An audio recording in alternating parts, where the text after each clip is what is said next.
వారి నడవడిక, వారి లోటుపడిన సమస్తము కూడా 4 అధ్యాయంలో 2 పేజీల్లో రాసేసాడండి ప్రభు. హల్లెలూయా. మరి నీ నా చరిత్ర ఎన్ని పేజీల్లో రాసి ఉంటారంట?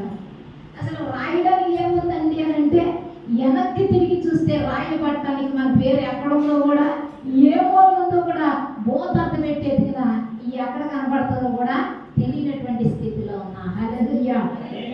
ఒక్కసారి చూద్దాం యోనా గ్రంథం. అది చిన్న ప్రవక్తగా పిలువబడుతున్నటువంటి ప్రవక్త గారి యోనా గారు పిల్లరా 762వ పేజీ చూడండి. 762వ పేజీలో యోనా గ్రంథము రాయబడి ఉన్నది పిల్లరా. హల్లెలూయా. హల్లెలూయా. చక్కటి మాటలు పొందుపరచబడి ఒకసారి చదువుదామా? ఒక్కసారి పాస్టర్ చదివి సహాయం చేయండి. యెహోవా వాక్కు అమిత్తయి కుమారుడైన యోనాకు ప్రత్యక్షమై ఇలాగు సెలవిచ్చెను, నినివే పట్టణస్థుల దోషము నా దృష్టికి ఘోరమాయెను గనుక నీవు లేచి నినివే మహాపట్టణములకు పోయి దానికి దుర్గతి కలుగునని ప్రకటించుము.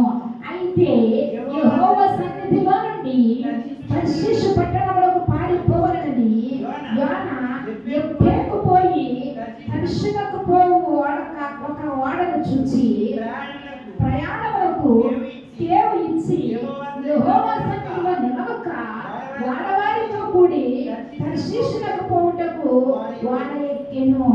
అయితే యెహోవా సముద్రము మీద పెద్ద గాలి పుట్టింపగా సముద్రమందు గొప్ప తుఫాను రేగి వాడ బద్దలైపోవు గతి వచ్చెను.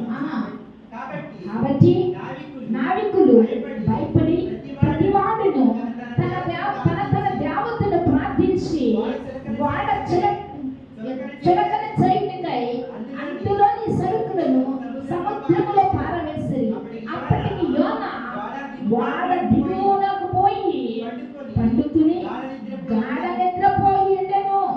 అప్పుడు వాడ నాయకుడు అతని యొద్దకు వచ్చి, ఓయి నిద్రపోతా, నీకేమి వచ్చినది? లేచి ఈ దేవుని ప్రార్థించుము, మనము చావకుండా ఆ దేవుడు మన యందు కనికరపడేమో అనేను. హల్లెలూయా. బాగా క్షుణ్ణంగా కనిపించింది. కనికరపడినేమో. హల్లెలూయా. ఏమన్నారట అంటే, వాళ్ళంతా ముందు పూజించినంత ఏంటట, తమ దేవతల పేరట ప్రార్థన చేస్తే మళ్ళీ యోనా గారి దగ్గరకు వచ్చి నీ దేవునే ప్రార్థించిన ఒకవేళ కనికరపడినేమో. దేవునికి స్తోత్రం. హల్లెలూయా. ప్రార్థన చేద్దాం, తలలు వంచుదాం. మహిమాన్వితుడా, మహాగణుడా, సర్వోన్నతుడా, సర్వాంతర్యామి, సర్వ సృష్టికర్త, సర్వాన్ని సృజించిన మా ప్రియ పరలోకపు తండ్రి, నీకే స్తుతులు స్తోత్రాలు చెల్లించుకుంటా ఉన్నా ప్రభువా. ఇంతగా నీ స్వచ్ఛమైనటువంటి రేఖల కింద మమ్మల్ని రాచావు, కాచావు, కాపాడి భద్రపరిచావు. మాకంటే బలవంతులు, మాకంటే శక్తివంతులు, మాకంటే అందమైన వారు, మాకంటే పదవులు గాంచిన వారు, పేరు ప్రఖ్యాతులు గాంచిన వారు, బలిష్ఠులు ప్రభు, అంత చందములు కలిగిన వారు, ఆస్తి అంతస్తులు కలిగిన వారు ఈ లోకాన్ని విడిచి వెళ్ళిపోయినప్పటికీ ప్రభువా మమ్మల్ని నీ సజీవమైన లెక్కలో ఉంచావు నాయన. ఎందుకు పనికిరానటువంటి దీన దశలో ఉన్న మమ్మల్ని నా ప్రభువా, ఇదిగో దౌర్భాగ్యపు జీవితంలో జీవిస్తున్న మమ్మల్ని లోకముల నుంచి ప్రత్యేకపరచుకుని పిలుచుకొని ప్రభా ఈ తరుణాన్ని మాకు ఇచ్చిన దాన్ని బట్టి జ్ఞాపకం చేసుకోనండి.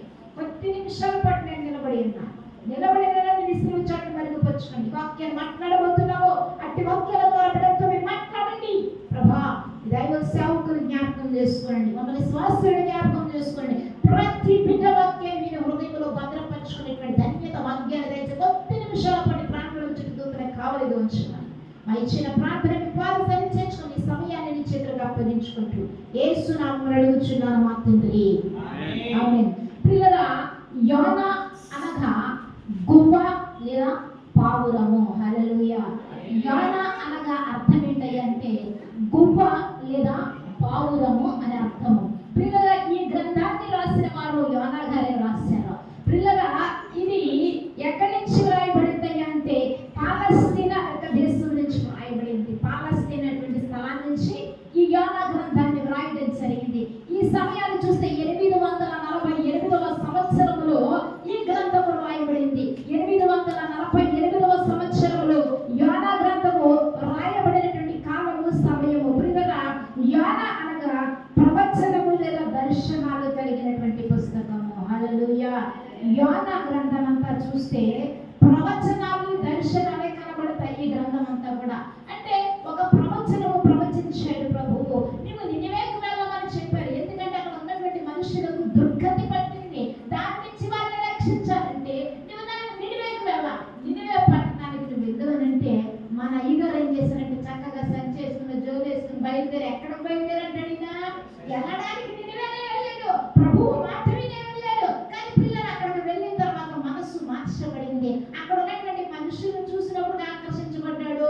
వాళ్ళ నిండా ఉన్న జనాన్ని చూసి సందడిగా ఉంటుందని ఎక్కడో తెలియదు. కానీ నినివేకెళ్తే ఏమవుతుంది? చిన్న పట్టణము. తర్షీషుకి పోతే అన్ని చూడొచ్చు అనుకున్నాడు. ఏమో తెలియదు. కానీ తర్షీషు పట్టణం వెళ్ళిపోయే వాడు ఎక్కేశాడు. పిల్లలు, ప్రభు ఊరుకుంటాడా? అసలు ఎల్లమన్నది ఎక్కడికి? నినివేకి. ఈయన వెళ్ళింది ఎక్కడికి? తర్షీషుకి. ఎక్కమన్నది ఏవాడా? నినివేవాడా. ఈయన ఎక్కింది ఏవాడా? తర్షీషువాడా. అసలు కన్ఫ్యూజ్ ఎక్కడా? తెలియక ఎక్కడా? తెలిసి ఎక్కడా అనుకుంటే తెలిసే ఎక్కాడు. హల్లెలూయా. నినివేకి వెళ్తే ఏమవుతుంది? అక్కడ ఉన్న ప్రజలు ఏదైతే ఏమవుతుంది, నా మాట ఏమనుకున్నాడు, లేకపోతే నేను కూడా వెళ్తే ఆ ప్రజలతో పాటు ఆగిపోతుంది అనుకున్నాడు, తెలియదు. కానీ ప్రభువు మాట ప్రక్కన పెట్టి వాడకి వెళ్ళేసరికి మనసు మార్చుకున్నాడు. పిల్లరా, చాలా మంది తన నిజ జీవితంలో యోనాను ఆలోచన చేస్తా ఉన్నారు. ముందుగా ఉదయాన్నే లేస్తాము, మందిరానికన్నా బయలుదేరుతాం. ఈ లోపల ఏదో ఒక మాట మీద మాట్లాడొచ్చు, మనసు మారో, లేకపోతే ఎవరో ఏదో ఒక కబురు పట్టుకోవచ్చు. మందిరం ఉంటే మళ్ళీ వారం చూద్దాం, కానీ ఈ వారాలు గట్టి వెళ్ళిపోయి మన మాట దక్కిస్తే వదిలిపోను కదా అనుకుంటారు. యోనా గారు ప్రభు మాట దక్కించడానికి కాదు, కానీ తన సొంత ఆలోచన చెప్పిన ఎక్కేశారు. పిల్లరా, మనుషులమైన మనము కూడా అదే ఆలోచన ప్రకారం ఉన్న బయలుదేరడం మందిరానికి వెళ్ళమని చెప్తా ఉన్నాడు ప్రభు. కానీ మందిరానికి వెళ్ళే మార్గంలో అనేకమైన చోట్ల మనం త్రోవ తప్పుతా ఉన్నాం. దుర్గతి పడుతున్నాయా మనుషులకు ప్రకటించని చెప్తే ఈయన ప్రకటించడం మానేసి తర్షీషుకి వెళ్ళే వాడెక్కితే పిల్లలు అక్కడ చూడండి చక్కటి మాట. నినివే పట్టణము దోషము, నినివే పట్టణస్తుల దోషము నా దృష్టికి ఘోరమైన కనుక నీవు లేచి నినివే మహాపట్టణములకు పోయి దానికి దుర్గతి కలుగునని ప్రకటింపుము. అది ఏ పట్టణం అంట? మహాపట్టణం. అంటే అంత పెద్దదై ఉంటుంది. దుర్గతి పట్టేసింది.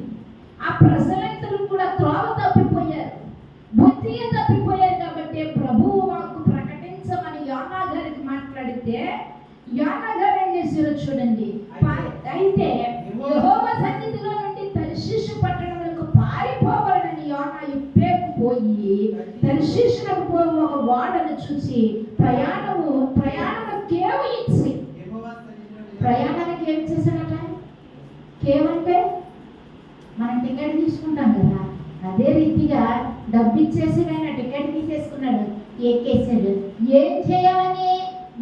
దేవుని యొక్క సన్నిధిని పారిపోయి, దేవుని సన్నిధి నుంచి పారిపోవాలనుకుని పిల్లరా ఆ యొక్క ఓడెక్కడానికి డబ్బు ఇచ్చేసాడు, టికెట్ తీసేసాడు, తర్షీషు ఓడెక్కేసాడు. ప్రయాణం అయి ఓడ మధ్యలోనికి వెళ్తా సాగుతాం. వారం ఉండగానే ప్రమాదం వస్తే ఈ మనుషులు మెలకోబడతారని చెప్పి ఎక్కడికి వెళ్ళాక మొదలైంది? మధ్యలోకి. ఇప్పుడు అటు వెళ్ళాలి, ఇటు రావాలా? ఎటు రాలేని స్థితి. పిల్లరా, ఎటు రాలేని స్థితి. చూడండి, పారిపోవాలని యోనా యొప్పేకపోయి తర్షీషునకు పోవు ఒక ఓడను చూచి ప్రయాణములకు కేవు ఇచ్చి యెహోవా సన్నిధిలో నిలువక వాడవాడితో కూడి తర్షీషునకు పోవుటకు వాడ ఎక్కిన. ఎవరితో కూడాడట? వాడ నడిపే వారితోటి, వాడలో ఉన్న వారందరితోటి కూడుకుని నడవండి, బయలుదేరతాం. చక్కగా ఒకరికొకరు సెకండ్ ఇచ్చుకున్నట్టున్నారు, హ్యాపీ జర్నీ చెప్పుకున్నట్టున్నారు. ఈ హ్యాపీ జర్నీకి అంతా ప్రయాణం మధ్యలోకి వెళ్ళేసరికి గొప్ప భయంకరమైనటువంటి తుఫాను చూడన. అయితే యెహోవా సముద్రం మీద గాలి పుట్టింపగా సముద్రమందు గొప్ప తుఫాను రేగి వాడ బద్దలైపోవు గతి వచ్చేసింది. వాడంటే ఎంత పెద్దదో అది ఆమె బద్దలైపోయే పరిస్థితి వచ్చేసిందట. ఒక్క యోనా గారు వెళ్ళి అంత మహా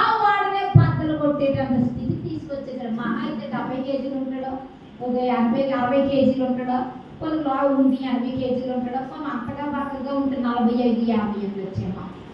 ఈ మహానుభావుడికి ఆ మహా పెద్దవాడను బద్దలైపోయే స్థితికి తెచ్చారంటే అసలు ఆ కోపం అంతా ఎవరిది? దేవునికి.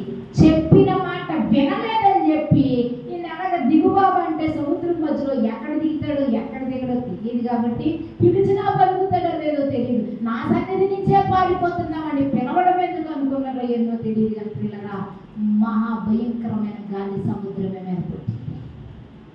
గాలి పుట్టగానే వాడ బద్దలైపోయే స్థితి వచ్చేసింది. వాడనేం చేయమని చూస్తున్నారు చూడండి పిల్లగా. కాబట్టి నావికులు భయపడి ప్రతి వాడులో తన తన దేవతలు ప్రార్థించి వాడను చులకన చేయటం. చులకనంటే తేలిక చేయడానికి, బరువు తగ్గించడానికి. అందులోని సరుకులన్నీ కూడా సముద్రంలో పారవేసి అప్పటికి యోన వాడ దిగువనకు పోయి పండుకొని గాఢ నిద్రపోవచ్చు. ఈయన ఎక్కడ పడుకున్నాడు ప్రశాంతంగా? వీళ్ళందరేమో గందరగోళం అయిపోయారు, జనమంతా చంద్రవంతరం అయిపోయారు. ఏం చేయాలి తెలక వాడంతా కందరు వింగరు ఆడిపోతే ఈ మహానుభావుడు కింద మట్టానికి వెళ్ళి కూడా అందుకే బరువు ఎక్కువైంది. అసలు బరువంతా మట్టంలో ఉంటే పైన సరుకులన్నీ పడేసుకున్నారు, వండుకోవడానికి తెచ్చుకున్నాయి. ఎంత ఇబ్బంది పాటు చేసేసాడు మనుషులు చూడండి. డబ్బెట్టు కొనుక్కున్న సరుకు అంతా ఎక్కడ ఉంది? సముద్రంలో ఉంది. తిన్నారా? ఎవరి వల్ల? యోనా వల్ల. తిన్నారా? కష్టార్జితంతో కొన్నారు. తిన్నారా? తిన్నదంతా ఎక్కడుందంటే తినాల్సిందంతా సముద్రంలో ఉంది. ఏం తిన్నాయి సముద్రంలో? చేపలు తిన్నాయి శుభ్రంగా. అది ఎవరో సముద్రంలోకి వచ్చిన పడవలు అట్టుకెళ్ళిపోరేమని రాయిలా అంతా కూడా తేలిక చేయడానికి సముద్రంలో పాడేశారు. కొన్ని ఒడ్డుకేమో పాడేశారు, ఇంకో పడవలో పాడేశారండి. ఎక్కడా పడేయలేదు. ముందు గురించి ఆలోచించలేదు, బ్రతుకు తెరువు గురించి, బ్రతకడం గురించి ఆలోచించారు. పిల్లరా, వారి వారి దేవతల పేరట ప్రార్థన చేయటం మొదలుపెట్టి ఏం చేశారంటే పూజలు కాదు, పునస్కారాలు కాదు, ఏం చేస్తున్నారంట? ప్రార్థన దేవతల పేరట చేస్తూ వాడ దిగువ భాగముల పండుకొని ఉన్న యోనాను చూసి ఏమని అడుగుతున్నాడు తెలుసా? నిద్రపోత ఏం చేస్తాడు? తుళ్ళు పడేసినట్టున్నాడు. అప్పటి వరకు గాఢ నిద్రలోనే ఉన్నాడు. ఇలా పిలవడం కూడా, ఇదిగో నాయన, తండ్రి, ఎవరు బాబు, తమ్ముడా, అన్నయ్య, నాన్న, చిన్న, బాబాయ్ పిలవడా ఏమంటారా? నిద్రపోతా. నిద్రపోతాడు. ఎంతసేపు నిద్రపోతాడు? ఇక్కడ మనం ఒక్కొక్కరు నిద్రపోతా ఉంటే నేను నిద్రపోతుడు అసలు నిద్ర తప్పకూడదు తెలియదు. అదే రీతిగా వీళ్ళ పిలవడం కూడా అంత గందరగోళంలో ఇంత గాఢ నిద్ర వీడికి ఎలా పడుతుందని చెప్పి వీళ్ళు ఏం చేశారు తెలుసా? నిద్రపోతా, లేచి నీ దేవుని ప్రార్థించు. చూసారా, అక్కడేమో వారి వారి దేవతల పేరు, ఇక్కడేమో నీ దేవుణ్ణి. హల్లెలూయా. మన దేవుని పేరట ఎవరిని ప్రార్థించమన్నారు? యోనాన్ని ప్రార్థించమన్నారు. ప్రార్థించమన్న తర్వాత ఒక మాట ఉంది చూడండి, మనము చావకుండా ఆ దేవుడు మన యందు కనికరించునేమో. అంటే కనికర సంపన్నుడై వారు హృదయంలో కలిగిందంటే ఆ ప్రేరణ కలిగించిన వాడు యెహోవాయే. హల్లెలూయా. చూడండి, వారి వారి దేవతల పేరట వారు ప్రార్థన చేశారు. కానీ ఇక్కడికి వచ్చేసరికి నిద్రపోతా, నీవు లేచి నీ దేవుణ్ణి ప్రార్థించు. ఎవరిని? మరి అక్కడ దేవతలు అన్నారు, ఇక్కడ దేవుడు అన్నారు.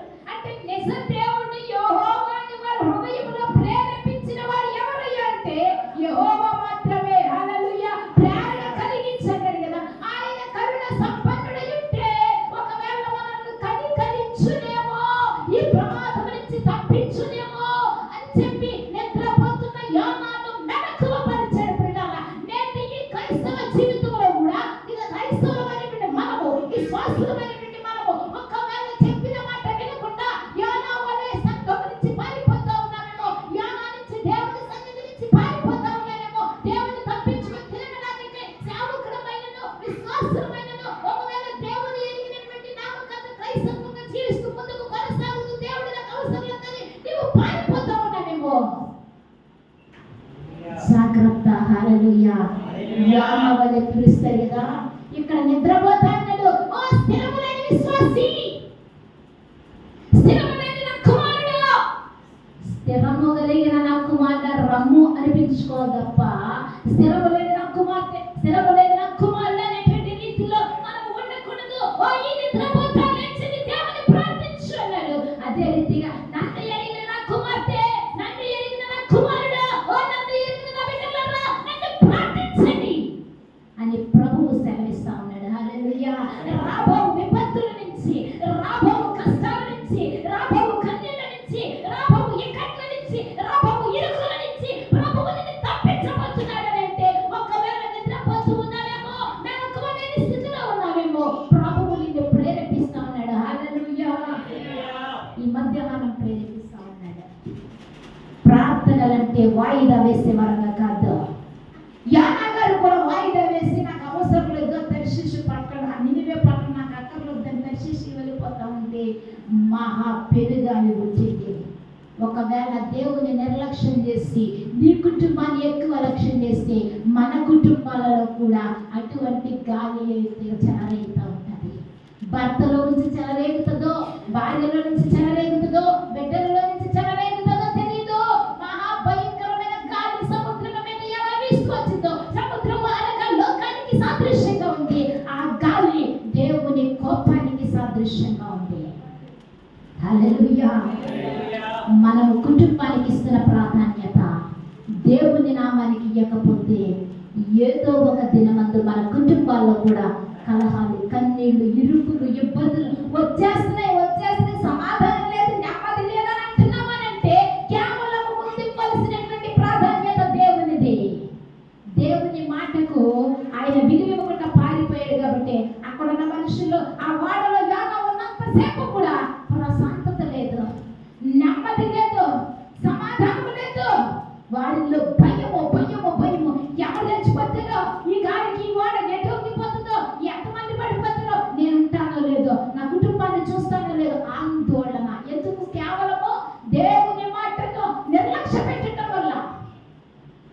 పిల్లల కిందకు వచ్చేసరికి కూడా చూడండి, చివరికి ఆ మాటలు చదువుకుంటూ వస్తే ఓయి నిద్రపోతే నీకేం వచ్చిందని లేచి దేవుని ప్రార్థించుము.